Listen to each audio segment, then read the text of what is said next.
And it's 8:30. All timing. Perfect. What a dork. You like when you enjoy some music today? I loved it, Yeah, life on a rock. but I'm a country girl at heart. All right.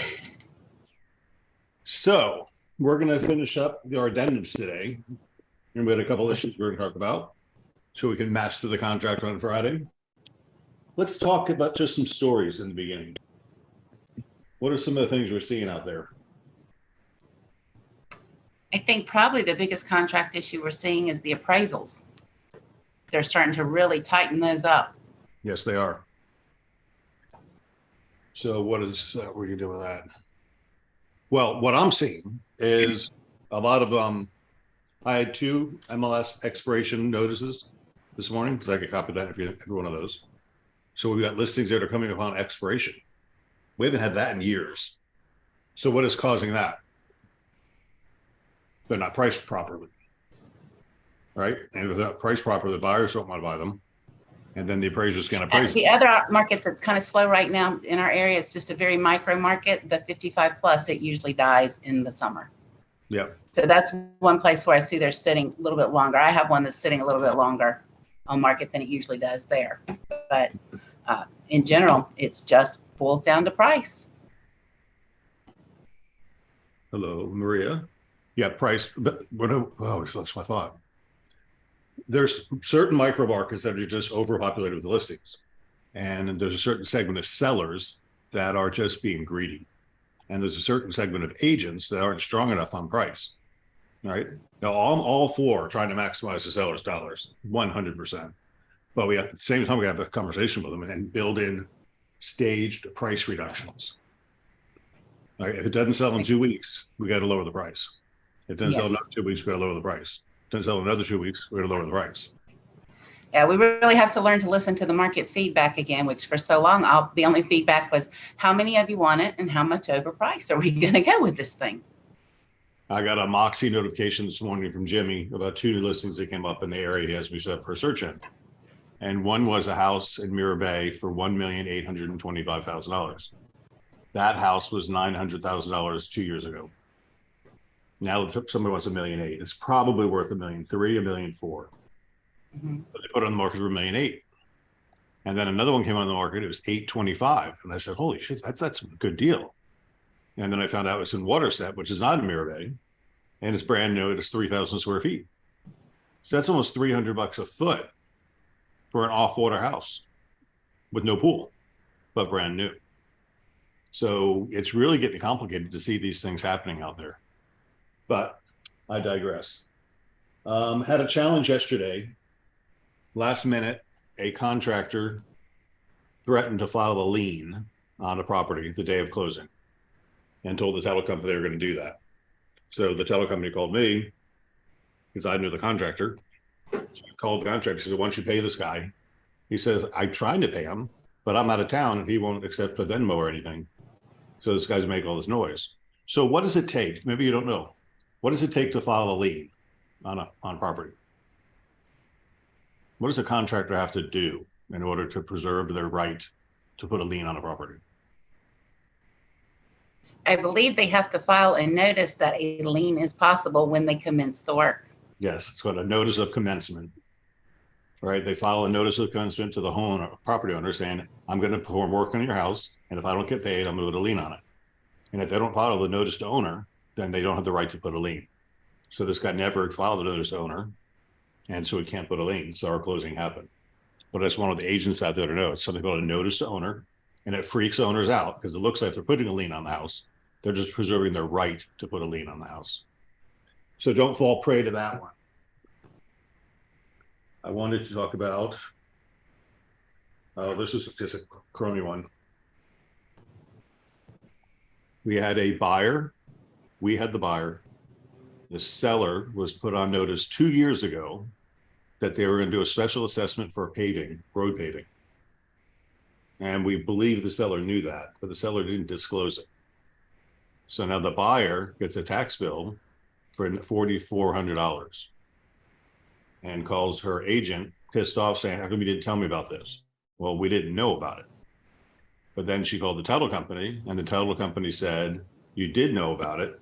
It was on your Exhibit B. It said, things that are not covered. Road paving assessment is not covered. So she technically knew, but nobody told her about it. And then they found an email that they had sent to our agent, putting our agent on notice that there was a road paving easement payment due. And our agent doesn't remember seeing that email and doesn't remember forwarding that email.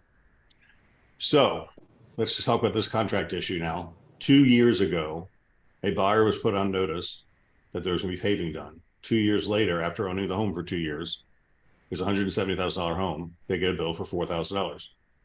That's all the information I have at this point. So my agent sends me an email and says, well, we might have an E&O claim here. But what's our deposit for an E&O? Do you know? It's $5,000. It's $5,000. So $5,000 minimum. So we're going to pay a $5,000 premium or errors and omissions down payment to solve a $4,400 problem. And this is our problem to solve. The seller should have disclosed on the disclosure statement because the seller was made aware. The title company should have brought it to their attention. And now that we have an email, we should have brought it to their attention. And then I found out after more investigating that it's a 10-year note at 0% interest. That is $440 a year is what she has to pay. So that's really not worth fighting. Wow. Yeah. So the problem kind of went away when we looked into it and found out what it really is. Because the house she bought for $170 is now worth about $320.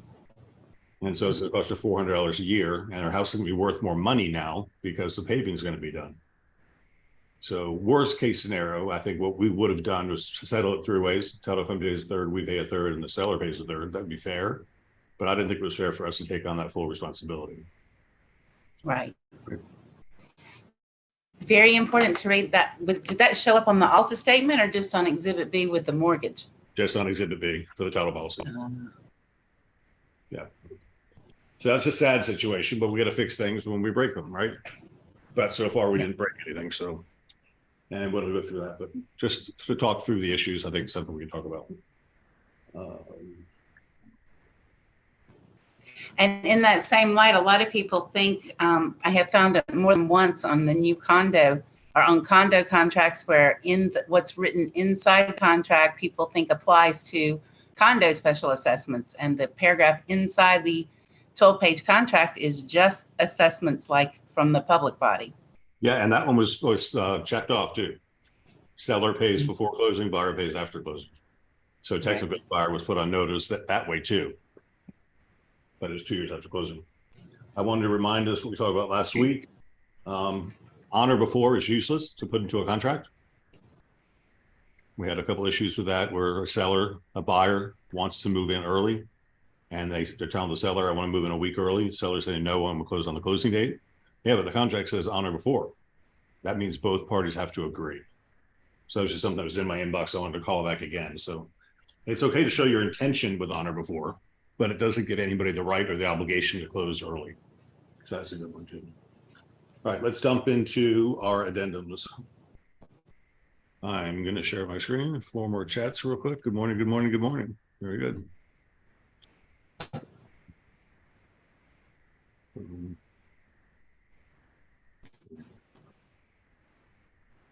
Share. Okay, we left off, and these are fun ones. We left off last week with post-closing addendums, but no, we didn't get to these. I'm going to cover those real quick, or we're going to cover those real quick. Pre-closing, what does that mean? That means that your buyer gets to move in before it closes. Okay. What's the problem? Which presents a whole host of problems. A whole host of problems. So to make this clause very simple, it's a bad idea. Sometimes it's done, but when it's done, it says you have to write up a lease. All right. And most of the time it's like, oh, hey, buddy, can I just move my stuff in the garage earlier? Hey, can we close a couple of days early? Or can I move in a couple of days before closing? You already moved out. And it's like, sure, buddy, yeah, fine. No, because what's the biggest problem with that? What if the house burns down before you close? Insurance. What if a hurricane hits it before you close? What if anything happens to it before you close? What if you move in, you don't like it, and then you don't close? All kinds of issues like that happen. The biggest problem, though, is homeowners insurance. Who does the homeowners insurance insure? The homeowner. Homeowner. So when the tenant moves in, he's no longer a homeowner. He's a tenant. And that takes a different type of insurance policy. So that's why pre-closing is just a bad idea. But what it says is the contract is subject to buyer and seller within 10 days or less, delivering to each other a mutually agreeable written lease. All right? So that means you got to go to a lawyer and they got to write the lease. Now, Jim Holloway was our former lawyer with Paramount Title, and he would do these reluctantly, but he would make them so onerous that the buyer would rather stay in a hotel for a couple of days. I mean, putting up a big risky deposit that if you don't close, we're keeping your money, all kinds of onerous things that made it really tough. So I don't want to spend a lot of time on this because I really don't want us doing it. But the converse to this is post-closing occupancy, which means the seller gets to stay after closing. I know somebody very near and dear to me who's going to try to do this. Same thing. It can be done. Where is it? Yes. Post-closing. Same story. Subject to buyer and seller getting a written lease that closes it. Now, post-closing to me is less risky because it's closed already, right? But the buyer has to be willing to let somebody else live there while they want to. And the key is that you have to get a lease written by an attorney because it'll be less than a year. And we can't write leases longer than a year. Right. Okay. So not much time spent on those two. And my little tool is blocking my back button. There we go. Okay, now let's hit the fun ones.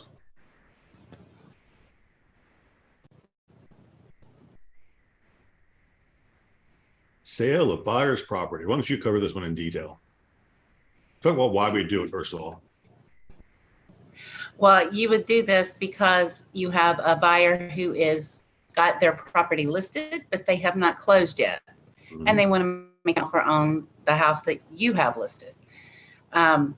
And we are seeing those more and more now because the people who are moving are people who have to move rather than have an option and, you know, they don't want to move out first. Mm-hmm. So it just means that you've got to work closings in tandem, and you have to be sure that you have excellent communication with everyone on there to keep everybody on the same property. Before I accept one on a seller, I call the agent involved with the listing to see where they are, and I call the lender on that to make sure that person who is going to buy their house is solid. You want to make sure that you check all those things so that you don't take a property that has, oh yeah, we just went under contract yesterday. Is the buyer pre-approved or are they pre-qualified? Well, they haven't even turned anything yet. This is just a verbal conversation I have with them. Well, that's probably not a backup offer. I mean, an offer I'm going to take. I'll say, you know, we can make you a backup offer if we have another offer that's coming in. If not, we can wait a few days to accept that offer pending on the status of what they get in their offer. You know, making sure that that buyer is more than likely qualified to close. So the risk is that if that other if they've already been through inspections, that's when I like to take those, because then you are pretty well solid on the way. They've already made application for the loan and you have less problem with it. But if they haven't, then you can open up a whole host of worms and everything falls out. And, you know, it doesn't look good when you are in escrow and you go back on the property, back on the market. That just is a detraction still in the minds of buyers. Say, what happened? And it would be needless in a situation like this. You want to make sure that that contract is solid before you accept it, just like you would with any other contract. Well, let me give you a real life example that happened last week. We had a listing. The listing went under contract with a subject to the sale of the buyer's property addendum, and the buyer put their house on the market.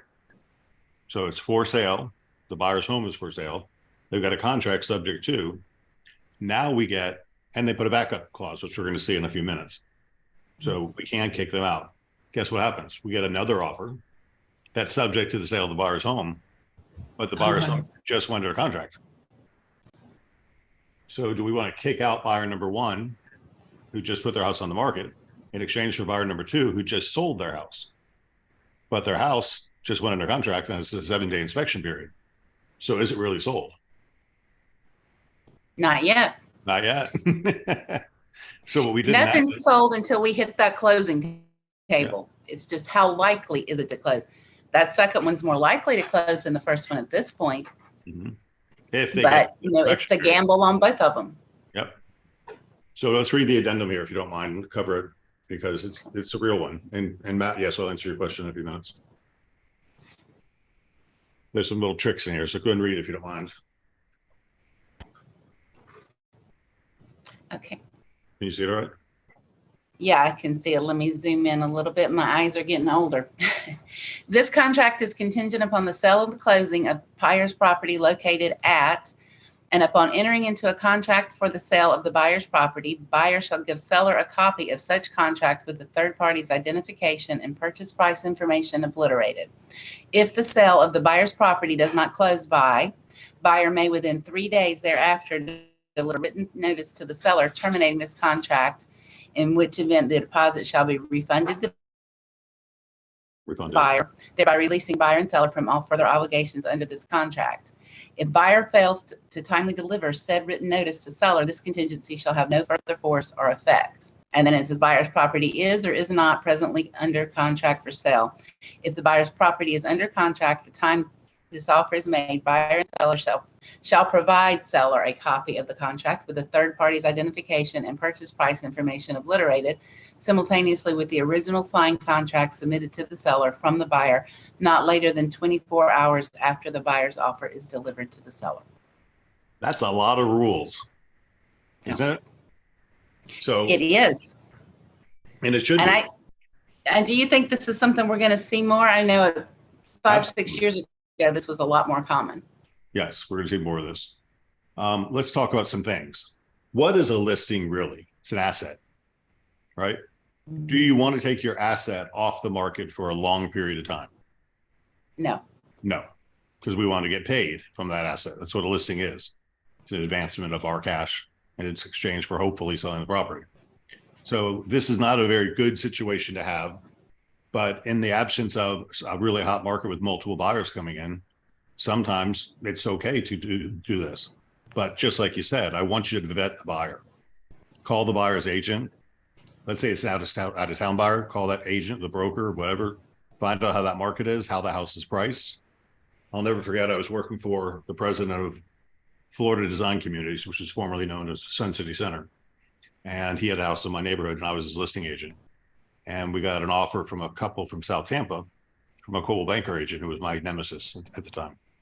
And the seller, his name was Rich Vandermeer, demanded that I go and look at the house in Tampa, that I talk to the listing agent, and then he would only accept that offer. He did his own market analysis on the property in South Tampa, and he would only accept that buyer's offer if they agreed to lower their price to his number. And if it didn't sell in 2 weeks, they had to lower it again.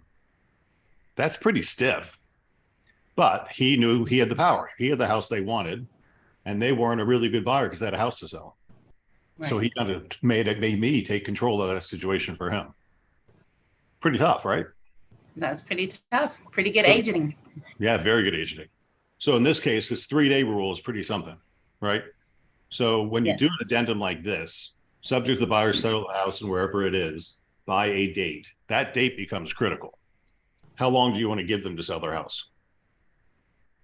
There's no right or wrong answer to these questions. 30 days? No, but you know, for most things, I wouldn't do more than 30 because, well, no, you're going to have to do a little bit more. You got to give them time to market. But I don't think I would want to take one. I would take it as a backup offer, or either, like you said, with the kick-out clause. That's where we're comes. That would be the way to do it. Mm-hmm. One that I did back 6 or 7 years ago, they made part of the escrow non-refundable. Yep. But I knew that we were listing. It was waterfront in Treasure Island. I knew we were going to sell it. That wasn't going to be an issue. It was still a reasonably quick market, and they were downsizing. So we did make it non-refundable, and it did go forward. So, but that's a scary thing to do too. Yes, it is. And that was the buyer on that was fully informed. Hey, this is, you know, it's riding on this. So when we get ready to negotiate it, you know, you're going to be in a little less position to demand things. Yeah, it'd be more vulnerable. Mm-hmm. What's the problem with putting in a non-refundable deposit? Because that money is at risk. It's going to go, and it's in that situation, there were factors I had no control over. What if we had listed that and there was just what if 9/11, something like 9/11 had happened after that? We would have all been just out of luck. Well, here's my advice with non-refundable deposit. The deposit is non-refundable and shall be released to the seller within so many days, because there's no such thing as a non-refundable deposit unless all parties sign it and agree to it, to the release of the funds. Just because it says non-refundable and the buyer signs it, the escrow agent will not release it until and unless the buyer signs a piece of paper. So if you're going to do something like that to make this a real substantial type of deal, it'd be deposit is made and agreed to be released to the seller by the escrow agent.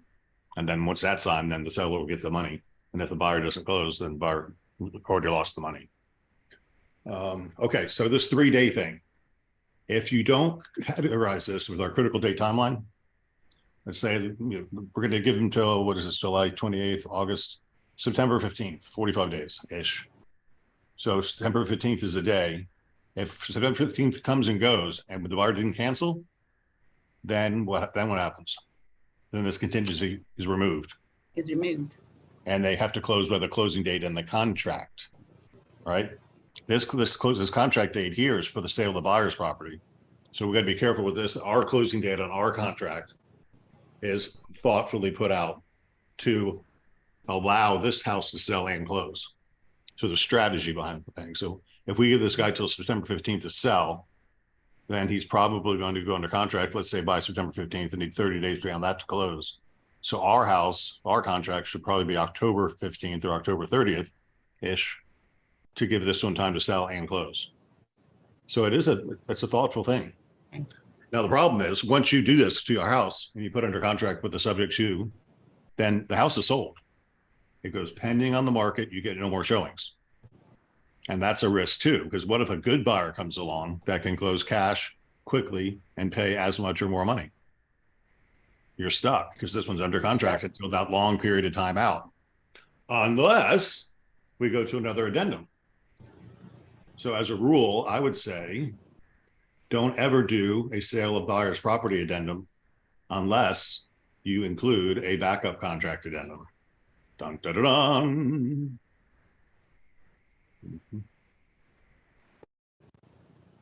Lauren, we're going to answer. You mean the kickout clause, right? Yep. What's called?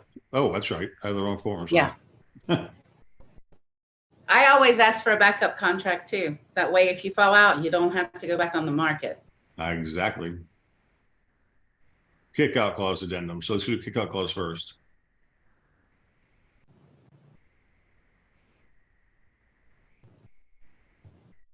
It's just what it says. If I've got a contract with you with any contingency, including finance or anything like that, I can kick you out if I get a better offer that I like, if I get an offer that I like better than yours. Now, the argument is, well, what if it's for less money? What if it's a longer close? It doesn't matter. Whatever the seller thinks is better for the seller works. There's no rule that says it has to be more money or less money or close faster or close longer. If the seller accepts another offer over yours, they give you a kick out clause, right? And that doesn't mean you're gone. It means if you don't put up some more money and remove all your contingencies, you're gone. So let's say you've got a contract on my house to buy it for $1 million. And I get an offer for $1.1 million. And I go, I'm going to kick you out, Rachel. And you've got the right to remove your contingencies and put up an additional deposit. Not more money, an additional deposit. So let's say it's $10,000. So you put up $10,000, remove your contingencies. I can't accept that $1.1 million offer because you are still in your contract. So it's a risk at that too. So the buyer has rights within this clause. So how much do you like to set that deposit for? Is there a certain percentage of the price that you like to go for? I want it to be substantial. Mm-hmm. It's going to hurt if they don't do it. It's not. It's a bullshit clause just to buy time. Right. And they might have other. To say, we're going to go forward with this, or it's going to be painful. So if you don't mind, read this one too, because it gets really meaty down here. Okay. So seller will have the right to continue to show the property and solicit and enter into bona fide backup purchase contracts with third parties that are subject to the termination of this primary contract. Upon entering into a backup contract, seller will give buyer a copy of the backup contract with the third party's identification and purchase price information obliterated. To continue with this primary contract, buyer must make an additional deposit of blank to escrow agent within 3 days from the receipt of the backup contract. By giving the additional escrow to the agent within 3 days, buyer waives all contingencies for financing and sale of buyer's property, and the parties will close on the closing date. The additional deposit will be credited to buyer at closing. If buyer fails to timely make the additional deposit, then this primary contract shall terminate and buyer shall be refunded the deposit, thereby releasing buyer and seller from all further obligations under this contract. Aren't these fun? I mean, they're pretty clear. So, sorry about that, Lauren. I'm in the office and I think there's like different copying and things going on. I'll put on the headphones. Okay. So additional deposit, how much should we get? As much as you can is the answer. That's better. Okay. I don't know, 10% I'd try for. It would depend on the buyer's financing. If the buyer's going to put 20% down, try to get 20%. The buyer's going to put 5% down, try to get 5%. There's no rule. Give us a call. We could discuss it at all times. Go ahead. Right. That's true. But if I'm putting in this kick-out clause, it's going to be because I'm probably going to sell it for more money. Those are generally why I've seen them kicked out. Mm-hmm. So why don't we just make it where it would be painful? Yeah. You know, like you said, to that point, put up or shut up. So, and to, can you use the kick out with a VA loan? I believe that you can. Yes, you can. And a time frame, Ingrid asked, is there a time frame the seller has to give the buyer before they can kick out? And it's that 3 days. But did you mean a time frame before they can accept another offer? If that's the question, then no. I think anytime that the second offer comes in, this kick out clause can take effect. Exactly. So house number one, the one that this guy wants, there's a contract on it. Buyer number two comes along for house number one and wants it. Seller says, you know what, I like your offer better. Let me see if I can kick out buyer number one. So he gives this clause, this notification to buyer number one. Buyer number one has 3 days to put up their money and remove their contingencies or walk and get their money back. And at that point, buyer number two would move into the primary contract position. So it gets really typical on your dates to make sure all this stuff works out together. And then there's one more thing that comes in tandem with this, and that would be your backup contract, which is one of my favorite and one of the things that's really not used enough.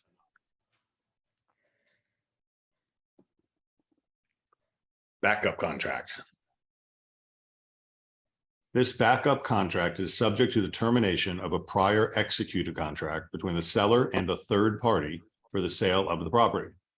If the prior executed contract is terminated and seller delivers written notice of the termination to buyer on or before a date, this contingency shall be removed and this backup contract shall move into first position. The effective date of the backup contract shall be the date the seller delivers written notice of the termination to the prior executed contract. Right? That's important because when does the buyer's home inspection period start?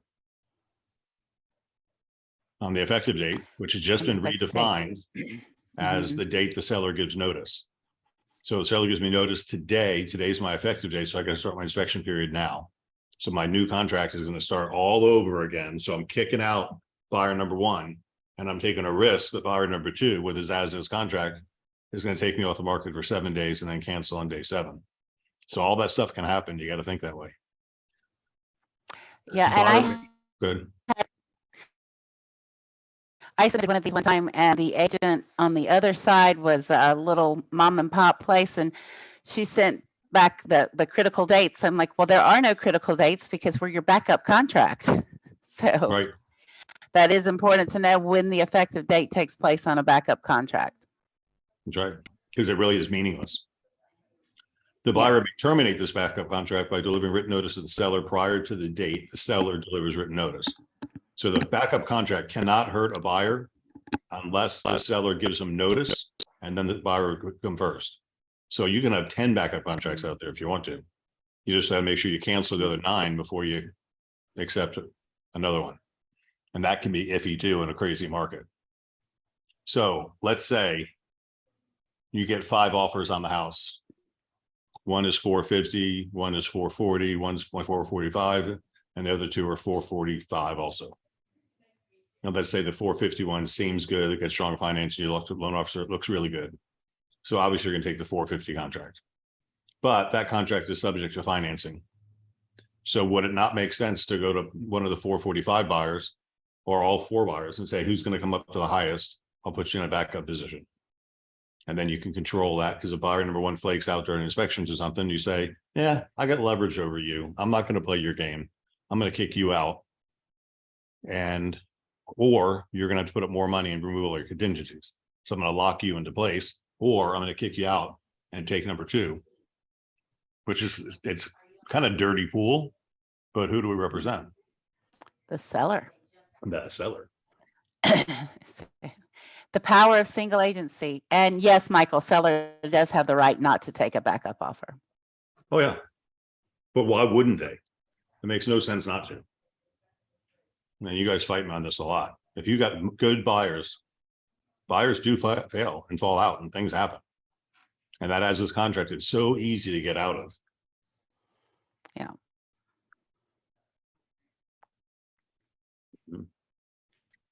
Much better. It's always much better to stack them, you know, and just switch that pending and then right back to, back to active, right back to pending with just a little blip on the radar. It looks better on your record on the long run, looks better for your seller. And it's just better representation. How did the buyers? Oh, Regina, how the buyers? I don't know. I'm pretty sure they took my advice and they waited. We moved the time for acceptance out to 8 days. So I think it was waiting to see their contract goes hard, and then we'll accept theirs. But I'll find out. I need to know that anyway. And seller can only accept 1 backup offer. No, that's not true. He could have multiple backups, but he only gets notice to 1 at a time. That's the key. You can have multiple backup offers, but when the seller gets another contract, he's got to deliver notice.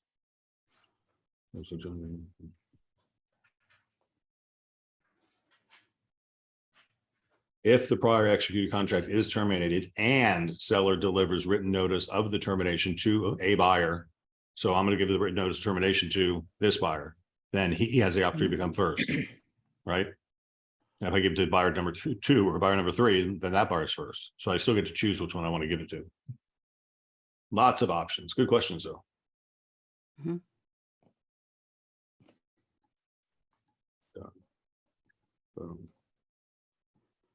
New message. Yes, several people can have the option, but the seller's only going to pick 1 if the prior contract dies. That'd be a good question to be the attorney, but I'm virtually positive I'm right. All right, let's finish these up.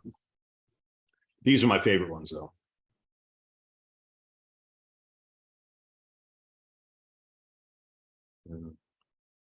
These are get out of jail free cards. They're really silly. I wouldn't recommend using them. Yeah. Because if you get an offer with one of these. To John's point, last year we were leveraging the backup contract plus the escalation addendum, and that's how you decided which backup contracts you were going to look at first. That's right. Oh, I should find the escalation addendum. We should go over that one too. Yep.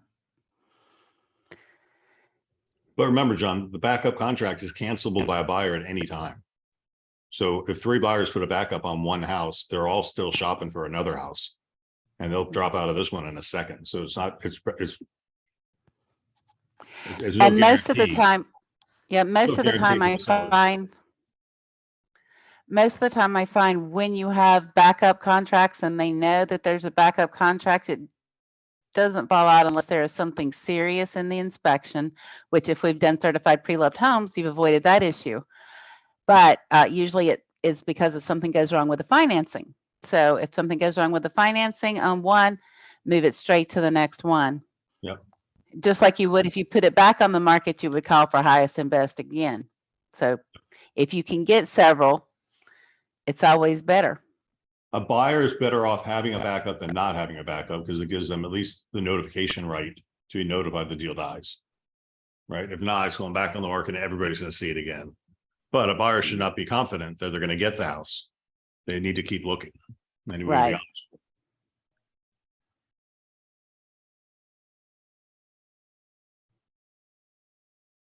If the appraisal comes in within the loan guidelines, then the buyer would have to close. If the appraisal does not meet loan guidelines, then the financing contingency would be enacted and that they could cancel and get their money back. If the appraisal comes in below. Okay. So where was, oh, sorry, I didn't mean to do that. The seller's attorney, I've never had to deal with one of those.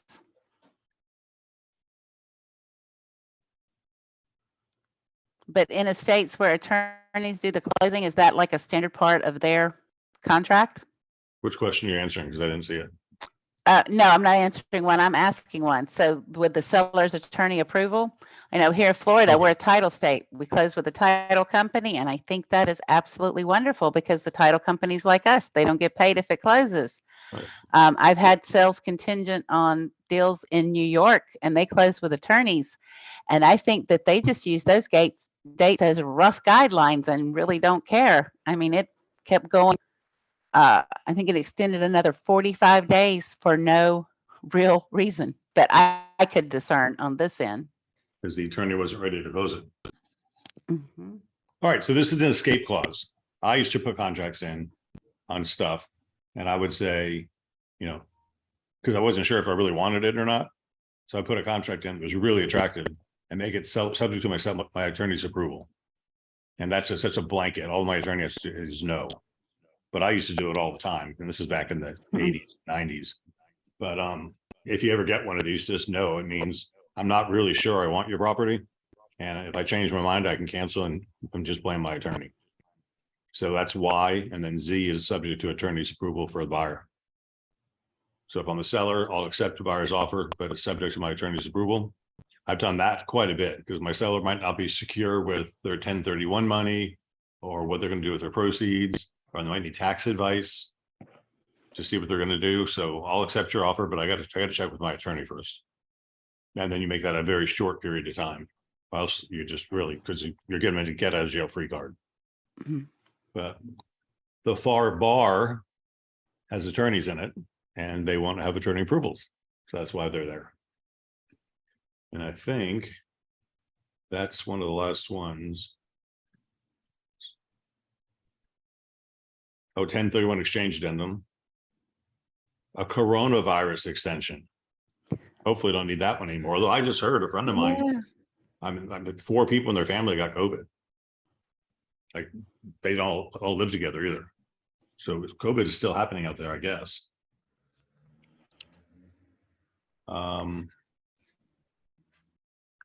Let's talk about co-ops for a little bit, because I actually have a potential lawsuit pending now over a co-op. Co-ops are not really real estate. You own a portion of a park. So since you don't have clear title, you really can't get financing from a normal lender. So we had a buyer who tried to buy a co-op and she acted like she was sophisticated, knew what she was doing and said she had financing all lined up. So we wrote a contract for her and she proceeded to act toward closing. And then when it came to closing, she couldn't close. And the seller kept her $50,000 deposit. And the buyer's pissed. But it's a co-op. So a cooperative, co-op is short for a cooperative. Mm-hmm. And it's like a mobile home park, more like a park where you own a portion of the park, not the thing. So it's kind of between a condo and a single family house. To me, it's like a condominium made out of mobile homes. So you own that little square of your mobile home, but everything else is like condo ownership, except that the rules are not written out as clearly for lenders. And usually the park, if you're dealing with those, they have specific lenders that they will use, or they will tell you there is no lending in the park, and that's the reason why. Right. So this buyer put up 50,000 bucks. The seller was kind and gave him 25,000 back, but they still penalized him with 25 grand. So she went to the lawyer, and the lawyer is trying to get all the facts. We're still in discovery. I don't think she has anything to go by, except it's going to cost me $5,000 in my retainer to get her to find out that she's got no case, because it was very clear that we disclosed it was a co-op to her. She's saying we didn't, but it's in the contract.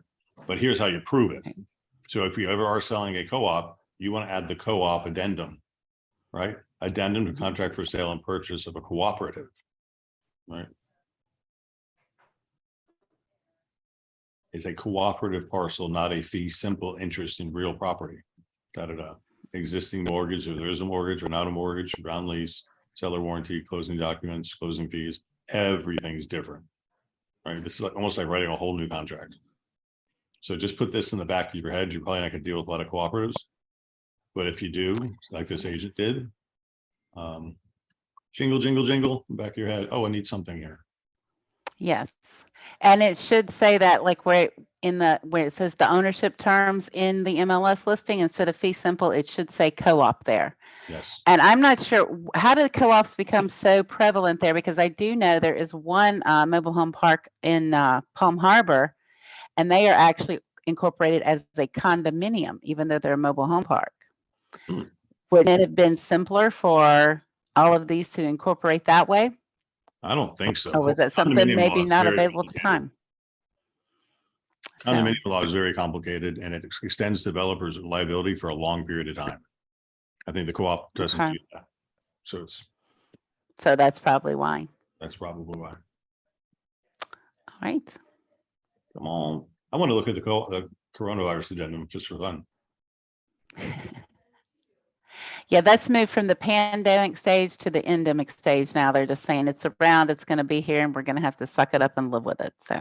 Oh, really? That's good. Then we don't need to spend time on that. But I do want to cover the, this is always nice, the blank addendum to contract. Right? You can just handwrite in whatever you want, because there's not enough room in the contract to write what you really want to write. Addendum number blank to the contract. So if you ever did fill this in, be addendum number 1 or 2 or 3, whatever it is.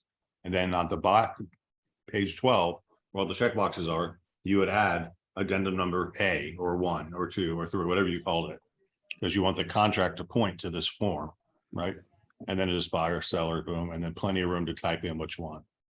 So it's a nice way to, if you had to like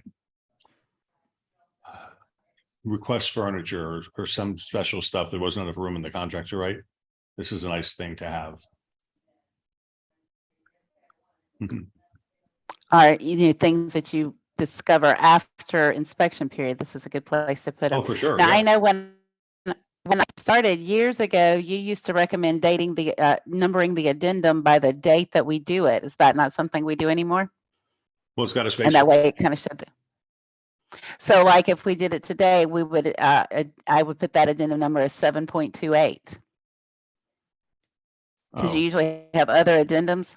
That was just something from 8-9 years ago. Gosh, I don't remember that, but I guess you could, but without loop, everything's signed and dated now anyway, so we'll know. Right. Remember, I used to draw the circle and put the hash marks in for buyer, seller, seller. Oh, yes. So blank addendum is a good one. Now,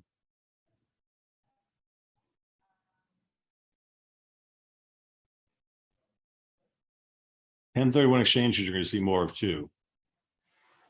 Let's look at that one real quick. Now, where else is 1031 exchange? It's in the contract itself. It's in the contract, yes.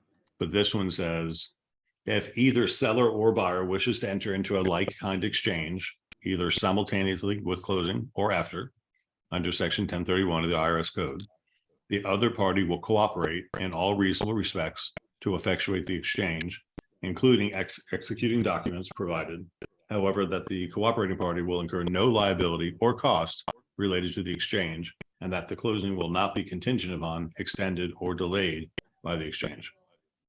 That's just a nice little saying, hey, I'll play your game. I'll help you. But I'm not paying for any of your problems or any of your costs. And you're not going to use the exchange as a delay tactic. So it's just a nice way to clean it up. And I think if we went to the contract itself and read the 1031 verbiage,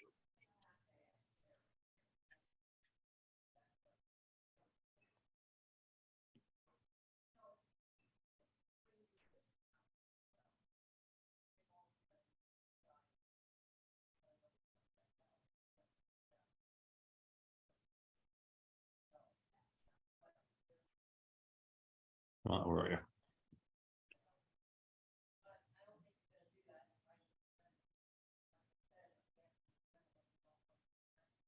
And if either so, Is in. same thing. So why would you don't even need that addendum?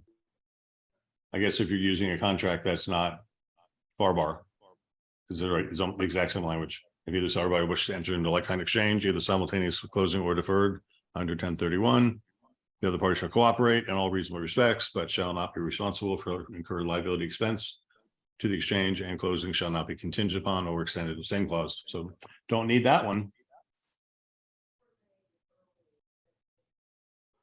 It's in there as a leftover.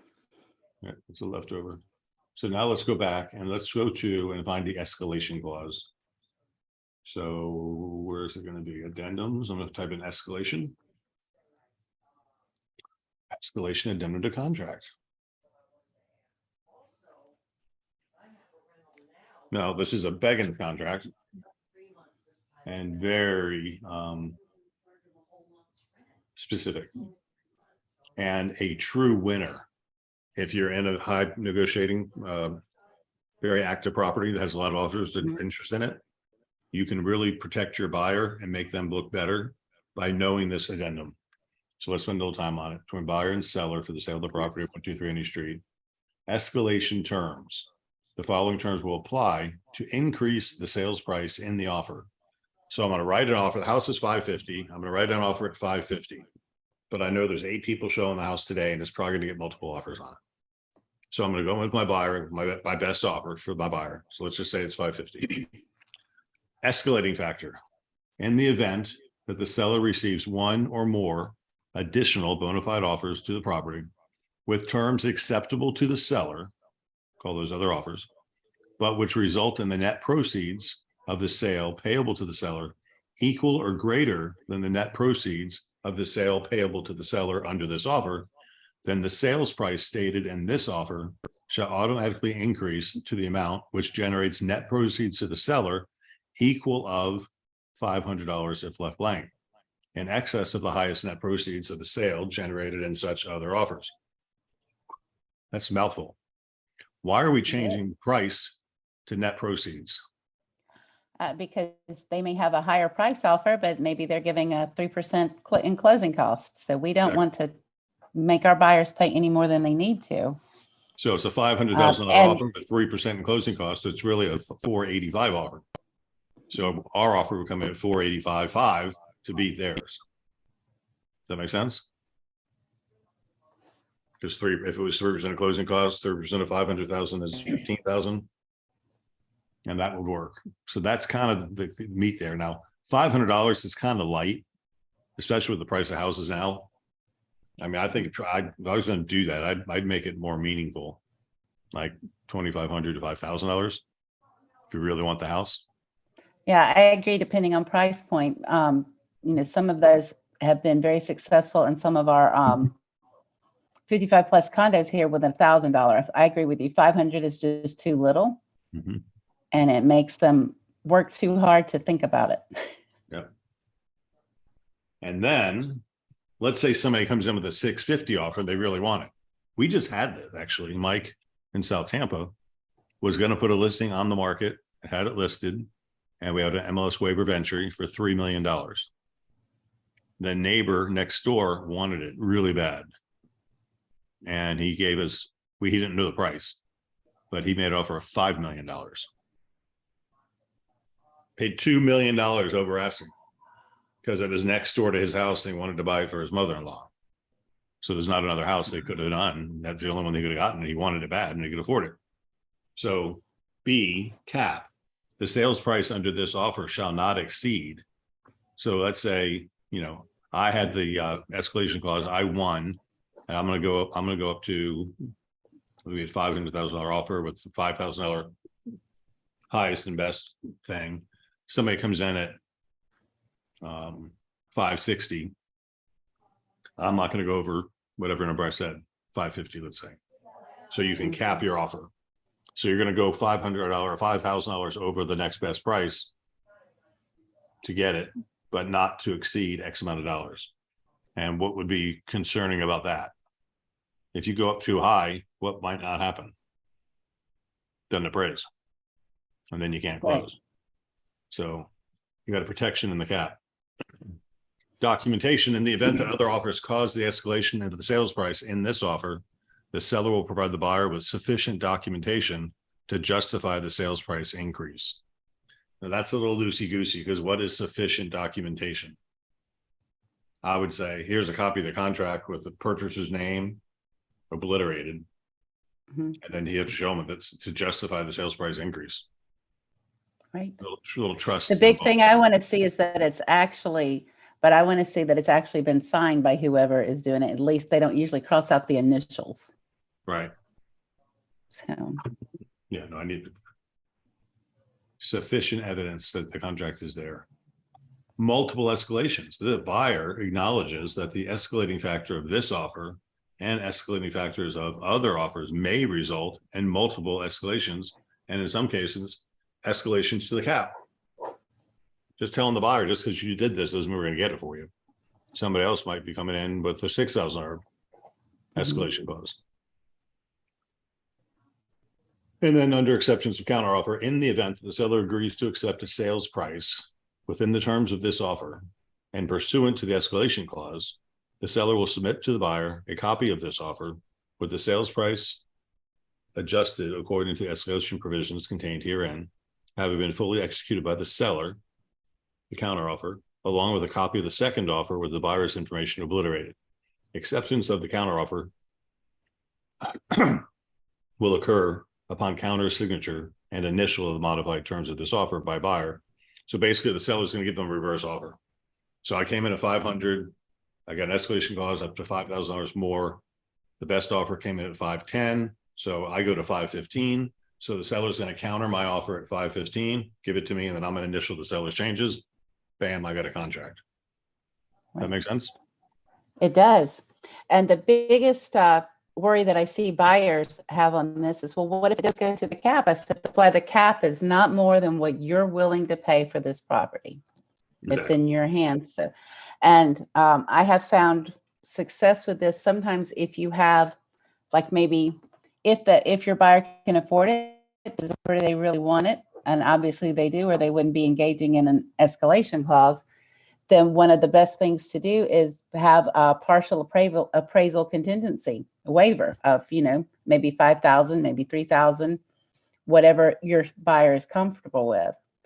But that's another thing that in tandem with that can really make a seller rethink, because they're like, oh, well, even if it doesn't come back, they're going to cover this gap this much. So it can be a really useful tool to get your buyer the deal.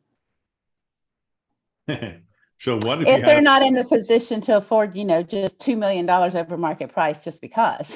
Right. What if you had a house to sell and you got into a bidding war on a house and the seller decided they liked you and they wanted to take your offer, but they gave you a kick-out clause and you had an escalation clause?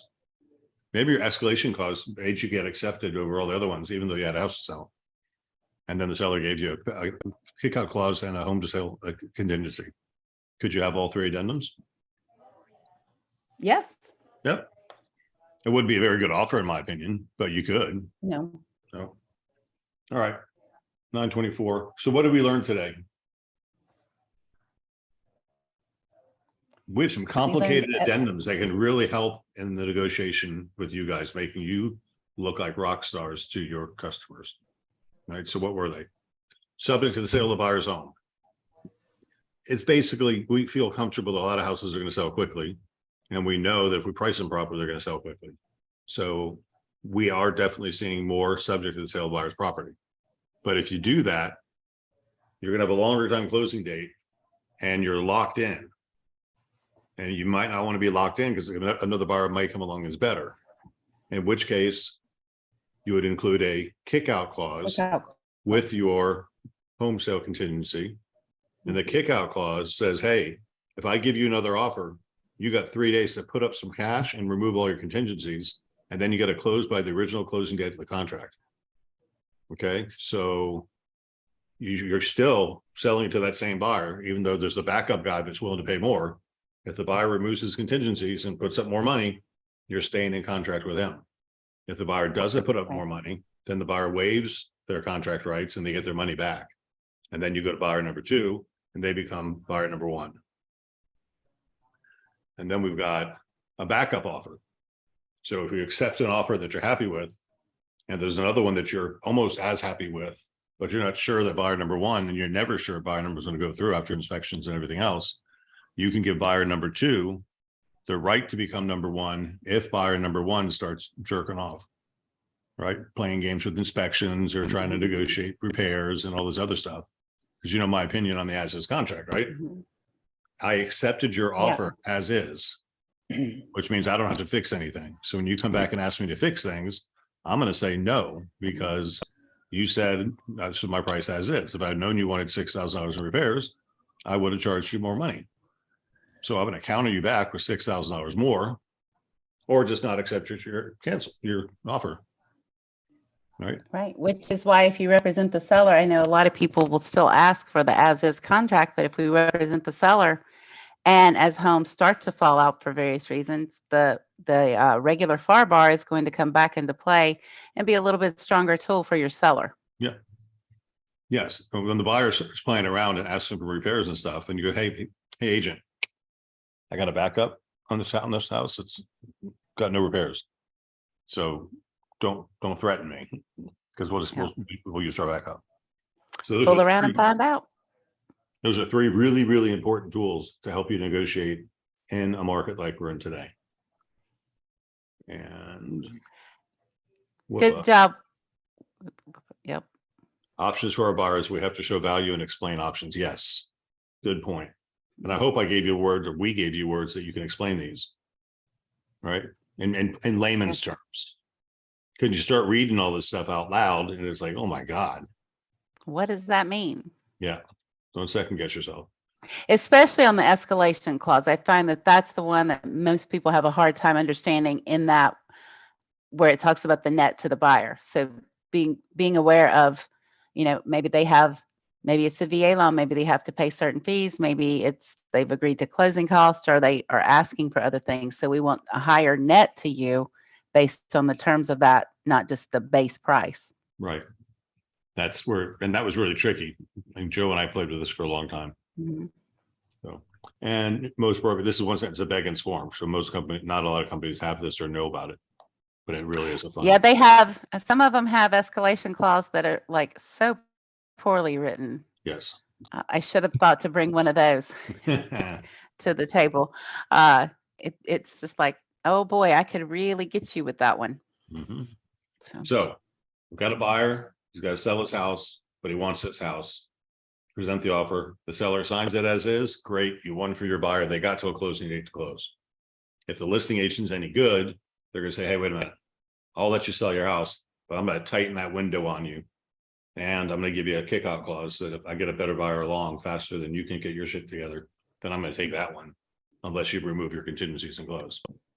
Right.